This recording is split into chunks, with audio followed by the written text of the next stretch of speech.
இன்னைக்கு நம்ம பேச போகிற ஒரு முக்கியமான விஷயம் என்ன அப்படின்னு பார்த்தீங்கன்னா, யோகங்கள் அப்படின்ற ஒரு விஷயத்தை பற்றி பேச போகிறோம். பணம் வருது சார், தண்ணி மாதிரி எல்லாமே செலவாயிடுது சார்னு சொல்லுவாங்க.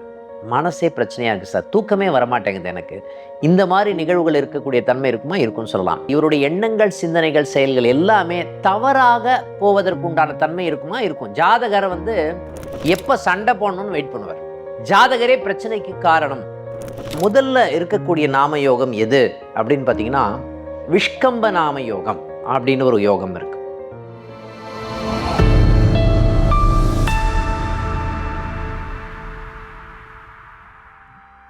சதாசிவ சமாரம்பாம் சங்கராச்சாரிய மத்தியமாம் அஸ்மதாச்சாரிய பரியந்தாம் வந்தே குரு பரம்பராம். லக்ஷ்மிநாத சமாரம்பாம் நாதயாமன மத்தியமாம் அஸ்மதாச்சாரிய பரியந்தாம் வந்தே குரு பரம்பராம். அனைவருக்கும் வணக்கம். இன்னைக்கு நம்ம பேச போகிற ஒரு முக்கியமான விஷயம் என்ன அப்படின்னு பார்த்தீங்கன்னா, யோகங்கள் அப்படின்ற ஒரு விஷயத்தை பற்றி பேச போகிறோம். எல்லாருக்குமே இந்த 12 ராசி கட்டங்கள்னு தெரியும், 9 கிரகங்கள் அப்படின்ற ஒரு விஷயம் தெரியும். எப்படி 27 நட்சத்திரங்கள் இருக்கிறதோ அதே மாதிரி தான் பார்த்தீங்கன்னா உங்களுக்கு 27 யோகங்கள் இருக்குது அப்படின்னு சொல்லலாம். இந்த யோகங்கள் எதை அடிப்படையாக கொண்டு இயங்குகிறது அப்படின்னா, சூரியன் சந்திரன் எந்த டிகிரியில் இருக்காங்க அப்படின்றத அடிப்படையாக கொண்டு கடகராசியை வைத்து இயங்குகிறதுன்னு சொல்லலாம். சரி, இந்த யோகங்கள் ஒவ்வொரு ஜாதகருக்கும் என்ன விஷயத்தை செய்யும்? இப்போ 27 நாம யோகங்களை பற்றி பேசப்படும். முதல்ல இருக்கக்கூடிய நாம யோகம் எது அப்படின்னு பார்த்தீங்கன்னா, விஷ்கம்ப நாம யோகம் அப்படின்னு ஒரு யோகம் இருக்கு. இன்னைக்கு விஷ்கம்ப நாம யோகம் அப்படின்னு வச்சுக்கோங்களேன். இந்த விஷ்கம்ப நாம யோகத்தில் ஏதாவது விஷயத்தை தொடங்குவாங்களா அப்படின்னு பார்த்தீங்கன்னா, தொடங்கவே மாட்டாங்கன்னு சொல்லலாம். காரணம் இது அவயோகம் அப்படின்னு சொல்லப்படுகின்ற விஷயங்கள் இருக்குன்னு சொல்லலாம். முக்கியமாக திருமணம் சம்பந்தப்பட்ட விஷயங்களாக இருந்தாலும் சரி, தடைகள், தாமதங்கள், இதில் ஏதாவது நீங்கள் தொடங்குனீங்க அப்படின்னா பிரச்சனைகள், தடைகள், சாதகம் அற்ற தன்மையை கொடுக்கும்னு சொல்லலாம். என்னுடைய பிறப்பில் என்னுடைய லக்னம், உங்களுடைய date of birth, time of birth, place of birth போடுறீங்க நீங்கள். எனக்கு என்ன யோகம் இருக்குது? உதாரணமாக விஷ்கம்ப நாம யோகத்தில் ஒருத்தர் பிறந்திருக்காரு அப்படின்னு வச்சுப்போமே. அவருக்கு யோகி பார்த்தீங்கன்னா பூச நட்சத்திர அதிபதி சனி பகவான் யோகியாக வருவார். அவயோகி யாரு அப்படின்னு பார்த்தீங்கன்னா, திருவோண நட்சத்திர அதிபதி சந்திர பகவானாக வருகிறார் அப்படின்னு சொல்லலாம். விஷ்கம்ப நாம யோகத்தில் ஒருத்தர் பிறந்துட்டாவே மனப்பிறழ்ச்சி அப்படின்ற ஒரு விஷயங்கள் ஜோதிட நூல்கள் சொல்லுகிறதுன்னு சொல்லலாம். அதாவது மனம் சம்பந்தப்பட்ட விஷயங்கள் பாதிக்கக்கூடிய தன்மை இருக்கும்னு சொல்லலாம். இப்போ அட்சய லக்ன பద్ధதியில் ஒரு ஏஎல்பி லக்னத்துக்கும் சந்திர பகவான் எப்படி இருக்கிறார், அதை வைத்து கொண்டு நம்ம பலன் எப்படி இருக்குது அப்படின்ற ஒரு விஷயத்தை பற்றி பேச போகிறோம். யோகி யாரு? சனி பகவான் அப்படின்னு சொல்லிட்டோம். சனி பகவான் எல்லா இடத்துலையும் இருக்கலாமா? இருக்கலாம். ஏஎல்பி லக்னத்துக்கு 6, 8 மட்டும் இல்லாமல் இருந்தால் சிறப்புன்னு சொல்லலாம். ஓகேங்களா? இப்போ அவயோகி எந்த இடத்துல இருந்தால் என்ன பலனை கொடுக்கும்? இப்போ உதாரணத்துக்கு மேஷ லக்னம் ஏஎல்பி லக்னம் உங்களுக்கு போயிட்டு இருக்குன்னு வச்சுக்கோங்களேன். அதாவது வயதினுடைய லக்னம் ஏஎல்பி லக்னம்னு சொல்கிறோம் நம்ம. ஏன்னா ஜென்ம லக்னம் எதுவாக வேணாலும் இருக்கட்டும், தப்பு கிடையாது. இப்போ இந்த வயசுக்கு நீங்கள் என்ன ஆக்டிவிட்டி பண்ணுவீங்க அப்படின்ற ஒரு விஷயத்தை யார் சொல்லுது அப்படின்னு பார்த்தீங்கன்னா, உங்கள் ஏஎல்பி லக்னம் சொல்லும். நான் எங்கே பயணிச்சுட்டு இருக்கேன், நான் ஒரு இடத்துல பிறந்திருக்கேன், ஓகேங்களா? இப்போ நான் எங்கே பயணிச்சுட்டு இருக்கேன்? இப்போ நீங்கள் பயணம் செய்யக்கூடிய இடம் மேஷ லக்னம். இப்போ ஏஎல்பி லக்னம் மேஷ லக்னத்துக்கு உண்டான பலனை நம்ம பார்க்க போகிறோம். லக்னத்திலேயே சந்திர பகவான் இருக்காருன்னு வச்சுப்போம். ஏன்னா அவயோகி சந்திர பகவான் பார்த்துட்டோம். லக்னத்திலேயே சந்திர பகவான் இருக்காருன்னா இவருடைய எண்ணங்கள், சிந்தனைகள், செயல்கள் எல்லாமே தவறாக போவதற்குண்டான தன்மை இருக்குமா? இருக்கும். ஜாதகரை எப்போ சண்டை போடணும்னு வெயிட் பண்ணுவார். ஜாதகரே பிரச்சனைக்கு காரணம் அப்படின்ற ஒரு நிகழ்வு இருக்குன்னு சொல்லலாம். இப்போ லக்னத்தில் சந்திர பகவான் இருக்கிற அமைப்பு இந்த காலகட்டத்தில் எந்த முடிவும் எடுக்கக்கூடாது அப்படின்னு ஒரு விஷயம்தான் இருக்குது. அப்போ இந்த காலகட்டத்தில் ஒரு முடிவு எடுக்கிறீங்க அப்படின்னா நிறுத்தி நிதானமாக இன்னொருத்தர்கிட்ட கேட்டு தான் முடிவு பண்ணணும் அப்படின்ற அமைப்பு இருக்குன்னு சொல்லலாம். முக்கியமாக தொழில் சம்பந்தப்பட்ட விஷயத்த முடிவு எடுக்கிறேன் சார், வருமானம் சம்பந்தப்பட்ட இடத்துல முடிவு எடுக்கிறேன் சார், இதெல்லாமே தவறாக போவதற்கு உண்டான தன்மை இருக்கும்னு சொல்லலாம். ஏஎல்பி லக்னம் மேஷ லக்னம் 2ஆம் இடத்துல சந்திர பகவான் இருக்காரு அப்படின்னு சொன்னாவே வருமானம் சில டைமில் வரும், சில டைமில் வராது. வருமானத்தில் மாற்றம் சம்பந்தப்பட்ட ஏற்றத்தாழ்வுகள் இருக்கக்கூடிய தன்மை இருக்கும்னு சொல்லலாம். பணம் வருது சார், தண்ணி மாதிரி எல்லாமே செலவாயிடுது சார்னு சொல்லுவாங்க. இப்போது ஏஎல்பி லக்னத்துக்கு 3ஆம் இடத்தில் சந்திர பகவான் இருக்கிறாரு. தயவு செய்து எந்த முடிவும் இந்த காலகட்டத்தில் எடுக்கலாமா, எடுக்கவே கூடாது. உங்களுடைய முயற்சிகள் எல்லாமே சாதகமற்ற தன்மையை கொடுக்கும். உதாரணத்துக்கு சொல்லுவோம், வேலைக்காக முயற்சி பண்ணுறீங்கன்னு வச்சுப்போமே. சென்னையில் நீங்கள் வேலை தேடுறீங்க, சென்னையில் கிடைக்காது, உங்களுக்கு பெங்களூரில் கிடைக்கும். இடத்த விட்டு இடம் மாற்றுவீங்க, அதுவே நாளைக்கு வந்து பிரச்சனையை ஏற்படுத்தக்கூடிய தன்மை இருக்குமா, இருக்குன்னு சொல்லலாம். அப்போ இந்த காலகட்டத்தில் நீங்கள் வேலைக்கு முயற்சி பண்ணுறீங்கன்னா, வேலை நல்லா இருந்ததுன்னா தயவுசெய்து முயற்சி பண்ணாதீங்க. வேலை சம்மந்தப்பட்ட விஷயத்தின் மூலமாக பிரச்சனை வருவதற்குண்டான தன்மை இருக்குமா, இருக்குன்னு சொல்லலாம்.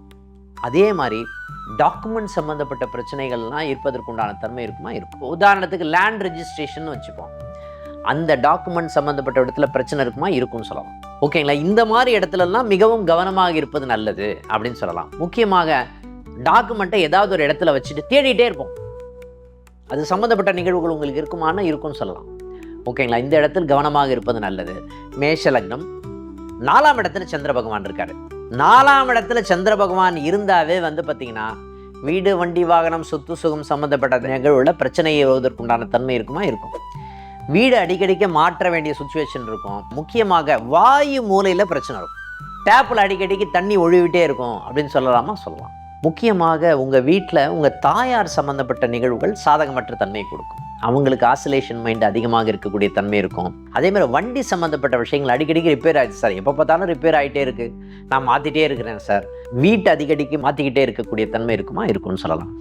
அப்போ வீடு வண்டி வாகனம் சொத்து சுகம் சம்மந்தப்பட்ட விஷயத்தில் கவனமாக இருப்பது நல்லது அப்படின்னு சொல்லலாமா, சொல்லலாம். இப்போ ஏஎல்பி லக்னம், மேஷ லக்னம், 5ஆம் இடத்துல சந்திர பகவான் இருக்காரு. 5ஆம் இடத்துல சந்திர பகவான் இருந்தது அப்படின்னா மனப்பிறழ்ச்சி அப்படின்னு சொல்லலாமா, சொல்லலாம். முக்கியமாக நாம் எடுக்கக்கூடிய முடிவுகள் எல்லாமே தவறாக போவதற்குண்டான எல்லா நிகழ்வும் இருக்கக்கூடிய தன்மை இருக்குமா, இருக்கும். சார் என் குழந்தைக்கு கொஞ்சம் பிரச்சனையாக இருக்குது சார், குழந்தைகள் சம்மந்தப்பட்ட பிரச்சனையை வந்து வேலையை டிஸ்டர்ப் பண்ணுமா, டிஸ்டன்ஸ், எப்போ பார்த்தாலும் கான்சன்ட்ரேஷன் வந்து குழந்தை மேலேயே இருக்கும், மனசு ஒரே குழப்பமாக இருக்குது சார், நான் வந்து சைக்காட்ரிக் டேப்லெட் எடுத்துக்கிறேன் சார், மனசே பிரச்சனையாக இருக்குது சார், தூக்கமே வரமாட்டேங்குது எனக்கு, இந்த மாதிரி நிகழ்வுகள் இருக்கக்கூடிய தன்மை இருக்குமா, இருக்குன்னு சொல்லலாம். இவங்களால கான்சென்ட்ரேட் பண்ணி மெடிடேஷன், யோகா, தியானம் இது சம்மந்தப்பட்ட விஷயங்கள் பண்ணவே முடியாது அப்படின்னு ஒரு விஷயம் இருக்கா, இருக்குது. அப்போது பிராணாயாமத்தை பண்ணலாமா, கவுண்ட்டை பேஸ் பண்ணி பண்ணலாமா, பண்ணலாம். மூச்சை இழுத்து மூச்சை விடுவது. அப்போ பிராணாயாமம் சம்மந்தப்பட்ட விஷயங்களை நீங்கள் பண்ணிங்கன்னாவே அது சம்மந்தப்பட்ட நிகழ்வுகள் உங்கள் மனத்தடையை வந்து அகற்றக்கூடிய தன்மைகள் இருக்குமா, இருக்குன்னு சொல்லலாம். பிராணாயாமம் வந்து இந்த காலகட்டத்தில் விடாமல் செய்வது சிறப்பு. ஓகேங்களா? அடுத்தது ஏஎல்பி லக்னம், மேஷ லக்னம், 6ஆம் இடத்தில் சந்திர பகவான் இருக்கிறார். என்ன சார், இப்போ கடன் நோய் சம்மந்தப்பட்ட விஷயத்தில் பிரச்சனை இருக்கக்கூடிய தன்மை இருக்கும். முக்கியமாக நீங்கள் வந்து நிறைய தண்ணி சாப்பிட்ணும் அப்படின்ற மாதிரி நிகழ்வுகள் இருக்குது. இப்போது இந்த காலகட்டத்தில் தேவையில்லாமல் கூல்ட்ரிங்க்ஸ்லாம் நிறைய சாப்பிடும், அதுவே வந்து வயிறு சம்மந்தப்பட்ட இடத்துல வந்து பிரச்சனை கொடுக்குமா, கொடுக்குன்னு சொல்லலாம். உணவு சம்மந்தப்பட்ட இடத்துல மிகவும் கவனமாக இருப்பது. சார் 1 மணிக்கு சாப்பிட்ணும் சார், 1 மணிக்கு சாப்பிட மாட்டேன், நான் என்ன பண்ணுவேன், 3 மணிக்கு சாப்பிடுவேன், 4 மணிக்கு சாப்பிடுவேன், இது வந்து வயிறு சம்மந்தப்பட்ட உபாதையை கொடுக்குமா, கொடுக்குன்னு சொல்லலாம். இந்த டைமில் கடன் சம்மந்தப்பட்ட விஷயத்தில் கவனமாக இருப்பது நல்லது அப்படின்னு சொல்லலாமா, சொல்லலாம். சார் 7ஆம் இடத்துல சந்திர பகவான் இருக்கிறார் சார், கணவன் மனைவி நண்பர்கள் மூலமாக பிரச்சனை வருவதற்குண்டான தன்மை இருக்குமா, இருக்கும். என்ன சார் பிரச்சனை வரும், பொருளாதாரம் சம்மந்தப்பட்ட பிரச்சனை அவங்களே கெடுத்துருவாங்க எல்லா விஷயம். கணவன் மனைவி உறவு நிலை சம்மந்தப்பட்ட இடத்துல பிரச்சனைகள் வருவதற்கான, சண்டை வருவதற்குண்டான தன்மை இருக்கும். ஏன்னா அவங்க வந்து நம்ம கரெக்டான ரூட்டில் போயிட்டே இருப்போம், அவங்க என்ன பண்ணுவாங்க, டைவர்ட் பண்ணி விட்டுருவாங்க. இந்த காலகட்டத்தில் நண்பர்களை நம்பக்கூடாது அப்படின்னு ஒரு விஷயம் தான் ரொம்ப முக்கியமான விஷயம்னு சொல்லலாம். இப்போ ஏஎல்பி லக்னத்துக்கு 8ஆம் இடத்துல சந்திர பகவான் இருக்கலாமா, இருக்கவே கூடாது. இடம் வீடு வண்டி வாகனம் சொத்து சம்மந்தப்பட்ட விஷயத்தில் பிரச்சனை, மனம் சம்மந்தப்பட்ட இடத்துல பிரச்சனை, நம்ம எல்லா டிசிஷனும் தவறாக எடுக்கக்கூடிய தன்மைகள் இருக்குமா, இருக்கும். எதிர்மறை சிந்தனைகள் அதிகமாக இருக்கக்கூடிய தன்மை இருக்குமா, இருக்கும்னு சொல்லலாம். மேஷ லக்னம், ஏஎல்பி லக்னம், 9ஆம் இடத்தில் சந்திர பகவான் இருக்கார். இந்த காலகட்டத்தில் வந்து ஒரு குருவை தேடி நம்ம போவோம்னு வச்சுக்கோங்களேன். அந்த குருவை தேடி போனோம் அப்படின்னு சொன்னால் அவர் வந்து தவறாக வழி நடத்துவதற்குண்டான தன்மை இருக்குமா, இருக்கும்னு சொல்லலாம். குருவே வந்து தவறான குருவாக இருப்பதற்குண்டான தன்மை இருக்குமா. அதே மாதிரி அப்பா சம்மந்தப்பட்ட நிகழ்வுகளில் வந்து பார்த்திங்கன்னா உடல்நிலை சம்மந்தப்பட்ட இடத்துல கொஞ்சம் கவனமாக பார்த்து கொள்வது நல்லது அப்படின்னு சொல்லலாம். ஓகேங்களா? 10ஆம் இடத்துல சந்திர பகவான் இருக்கிறார் சார், இப்போ பார்த்தா தொழிலில் வந்து ஒரு ஆசிலேஷன் இருந்துகிட்டே இருக்குது சார் அப்படின்னு சொல்லுவாங்களா, கண்டிப்பாக சொல்லுவாங்க. தொழிலில் வந்து நல்லா போயிட்டே இருக்கிற மாதிரி இருக்குது சார், திடீர்னு வந்து பார்த்திங்கன்னா தொழில் டல் அடிக்குது சார் அப்படின்னு சொல்லுவாங்க. ஓகேங்களா? 11ஆம் இடத்தில் சந்திர பகவான் இருக்கிறார் அப்படின்னு சொன்னால் மூத்த சகோதரன் சகோதரி மூலமாக பிரச்சனைகள் வருவதற்குண்டான தன்மையே இருக்கும்னு சொல்லலாம். முக்கியமாக மூத்த சகோதரி சம்பந்தப்பட்ட இடத்துல பிரச்சனைகள் வருவதற்குண்டான தன்மை இருக்கும்.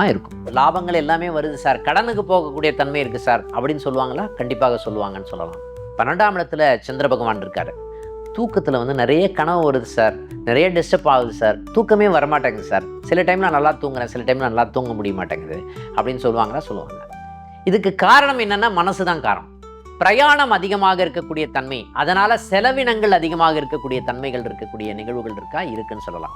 ஏஎல்பி லக்னத்துக்கு சந்திர பகவான் உங்க ஜாதகத்துல எங்க இருக்காருன்னு பாருங்க. யாருக்குன்னு பார்த்தீங்கன்னா விஷ்கம்ப நாம யோகத்துல பிறந்தவங்களுக்கு சந்திர பகவான் எப்படி இருக்காருன்னு பார்த்து நம்ம பலன் எடுக்கலாம்னு சொல்லலாம். அடுத்த நிகழ்வில் சந்திப்போம். நன்றி, வணக்கம். ஜோதிடத்தின் பரிணாம வளர்ச்சி. ஏஎல்பி ஜோதிடம். உங்க வாழ்க்கை உங்க கையில்.